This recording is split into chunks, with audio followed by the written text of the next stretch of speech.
Good afternoon. We are at the McWhorter property. We're going to be completing a repairability test. I'll give you an overview of the property. We're going to be on the front slope, which is west. We have this wind damage shingle that we'll complete the repairability test on, and we'll see how it affects all of those surrounding shingles. I'll give you an overview of all of those surrounding shingles before we get started, all of which could potentially be damaged during the repairability test. So we'll take another look once we are complete and see those results. For my tools, I'll be using a putty knife, hammer, flat bar, and roof snake. And we have this square that we'll use to give us a visual for 45 degrees. We'll get the camera set up and then I'll slide that square underneath the damaged shingle.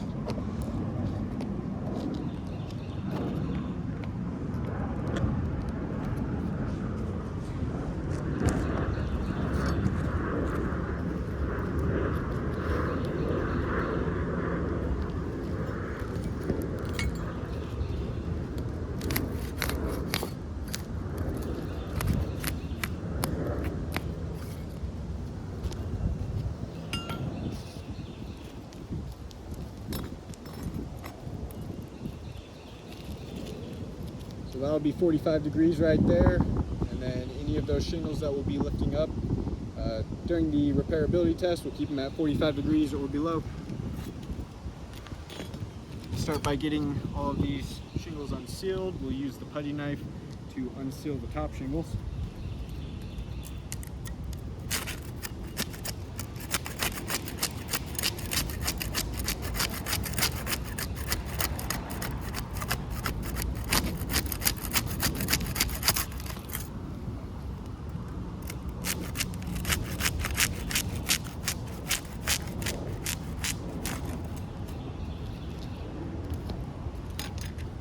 And we'll use the flat bar to unseal the rest of these, see if there's any differences with those tools.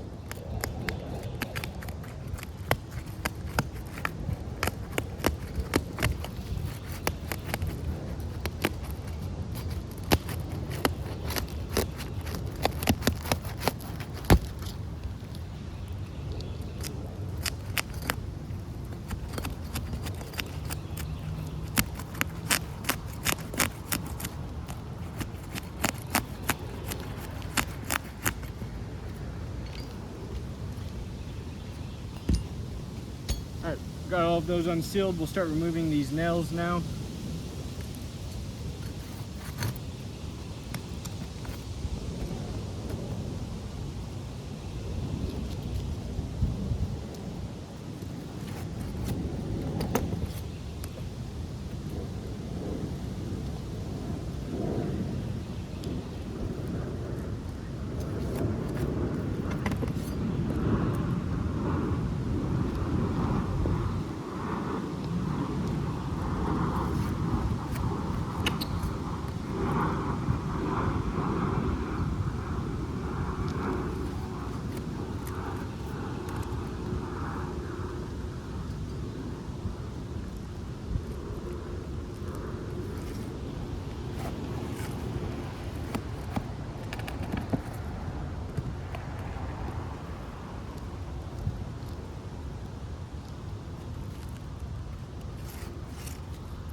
Got the nails pulling through on some of these shingles. You can see that the shingle's no longer secured with that nail right there.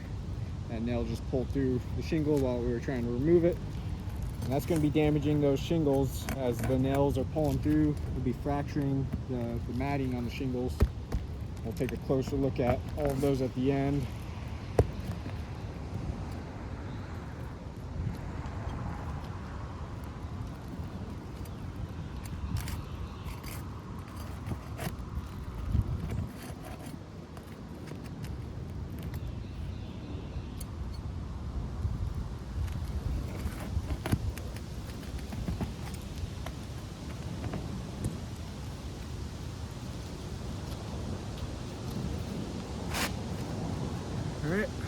we got all of those nails. We'll go ahead and simulate an actual repair.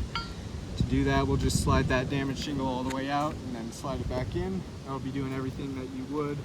Same as an actual repair. It would just be a new shingle, but that'll give us the most accurate results in determining whether or not this roof is repairable.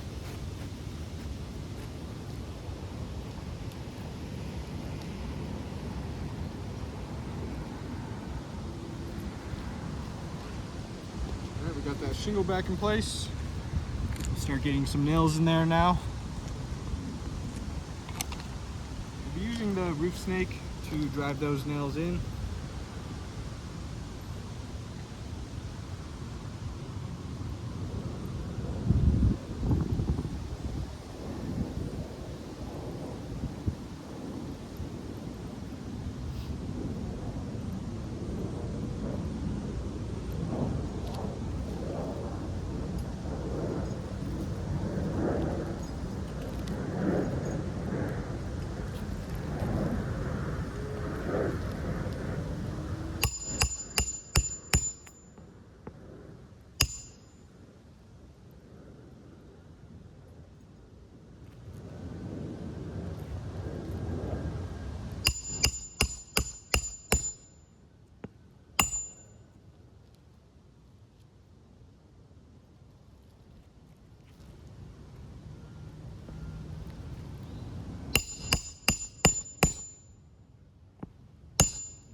Right, we are all complete with that repairability test.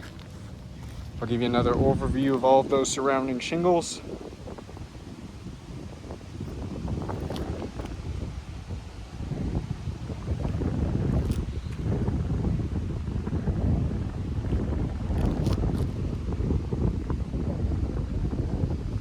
And we'll take a closer look at these shingles right above that wind damage shingle. These ones we had to manipulate in order to complete that repairability test. We had to lift them in order to remove those nails, place more of those nails back in. We can see due to that lifting, some stress fractures that occurred along these shingles. You can see where the matting on the shingle was fractured right there. Those stress fractures are going to be damaging the integrity of these shingles, making them weaker. Not going to be able to do what they're designed to do as best as they should. The shingles are designed to shed water. The matting is the main component for that, so with that matting being fractured, those water shedding capabilities are now going to be compromised.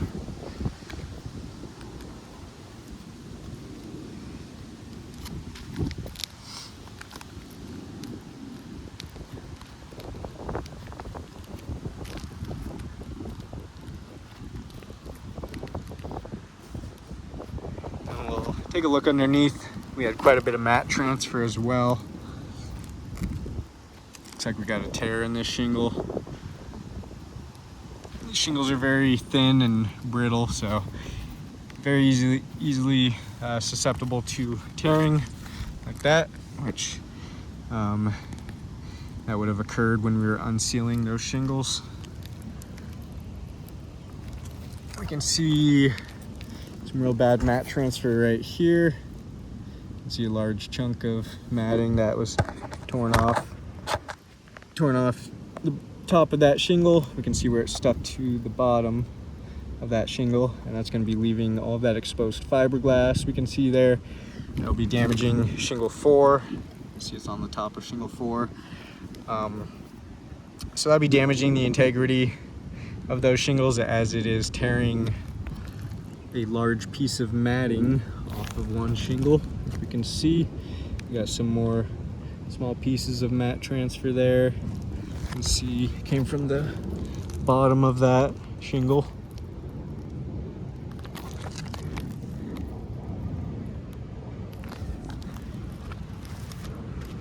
On top of damaging the integrity of those shingles, it's also going to make it more difficult for them to reseal properly once repairs have been made. You can see all of that mat transfer there, damaging that shingle. You can see all those pieces. Some more mat transfer there. When that mat transfer occurs is when we're unsealing the shingles. We use the flat bar to unseal these shingles here that we're looking at right now, and we can see pretty significant mat transfer caused by the flat bar. Take a look up under here. We use the putty knife to unseal this shingle up here. You can see some more mat transfer along there. All those pieces of matting. See where they came from. The bottom of that shingle. See all of that exposed fiberglass there from that mat transfer.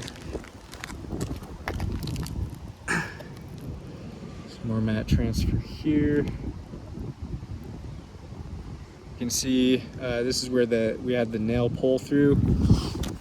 So we can see the damage that nail pull through caused. Fractured all of that matting there. We can see exposed fiberglass pieces of matting that are have just been torn or ripped there. You can see all of that mat transfer on the bottom of that shingle right there, all of that exposed fiberglass. So we can see mat transfer caused by the putty knife and the flat bar. So either tool that's going to be used, it's going to be impossible to get around that mat transfer. See all of that there.